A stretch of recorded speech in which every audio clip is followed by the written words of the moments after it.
கடலும் நண்டும் ஃப்ரெண்ட்ஸா இருக்கிறாங்க. டெய்லி இந்த நண்டு அங்க ஊர் உலகம்லாம் சுத்திட்டு சாயந்தரமா கடல் கிட்ட வந்து பேசும். ஒவ்வொன்னையும் அது சொல்லிக்கிட்டே இருக்கும். கடல் ரொம்ப ஆச்சரியமா கேட்டுட்டு இருக்கும். அப்படியா அப்படியா, ஏதோ நீ எனக்கு ஃப்ரெண்டா இருக்கிறதுனால இந்த உலகத்துல நடக்கிறதெல்லாம் நான் தெரிஞ்சுக்கிறேன்ப்பா, ரொம்ப தேங்க்ஸ்பா அப்படின்னு 2 பேரும் நல்ல மனமொத்த நண்பர்களா இருக்கிறாங்க.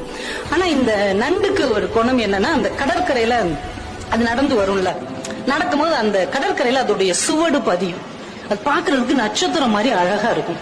அதனால அது நின்று அதை ரசிச்சுக்கிட்டே வரும். தன்னுடைய வலைக்குள்ள நுழையறதுக்கு முன்னாடி திரும்பி பார்க்குமா, இந்த கடல் அலைய வச்சு அதை உடனே அழிச்சிடும். இது ஒவ்வொரு நாளும் நடக்குது. இது வரவுள்ள படக்கு படக்குன்னு அதை அழிச்சிருது. இந்த நண்டுக்கு மனசு என்னமோ பண்ணுது.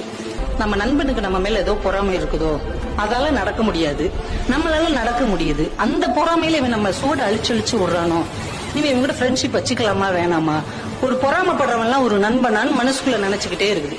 இன்னொரு நாளைக்கு இதே மாதிரி பேசிட்டு வருது, வேகமா அதை அழிச்சிருச்சு. இது வலையில நின்று முறைச்சு பாத்துக்கிட்டே இருக்குது. இன்னொரு நண்டு அந்த வழியாவே போகுது. சரி, நம்ம சூடத்தான் இவன் அழிக்கிறான், அந்த எதிரியோடைய இன்னொரு நண்டோடைய சுவடை அழிக்கிறானான்னு பாப்போம். பாத்துக்கிட்டே இருக்குது. அந்த நண்டோடைய சுவடை இதை அழிக்கவே இல்லை. அந்த நண்டு ஹாயா நடந்து அந்த பக்கம் இருக்கிற ஒரு வலைக்குள்ள போகுது. இதுக்கு செம்ம காண்டாயிருச்சு. உண்மையிலேயே இவன் நம்ம மேல மட்டும்தான் பொறாமப்படுறான் அப்படின்னு நினைச்சுக்கிட்டு இருக்கும் போதே அந்த வழியா ஒரு நரி வருது. இந்த நண்டு நடந்து போன அந்த சுவடு இருக்கு இல்லையா, அதை அப்படியே ஃபாலோ பண்ணிக்கிட்டு போய் வலையில இருக்கிற நண்டை கவக்குன்னு பிடிச்சி தின்றுச்சு. இப்பதான் இந்த நண்டுக்கு ஒரு விஷயம் புரிஞ்சது.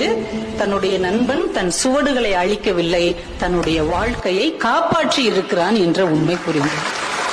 உடனே ஓடி வந்து மறுபடியும் அந்த கடற்கரையில எழுதுச்சு, முன்பே காப்பான் அன்பே நட்புன்னு எழுதுச்சு.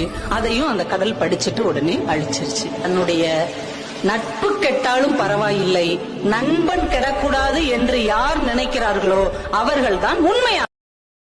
Download ShareChat.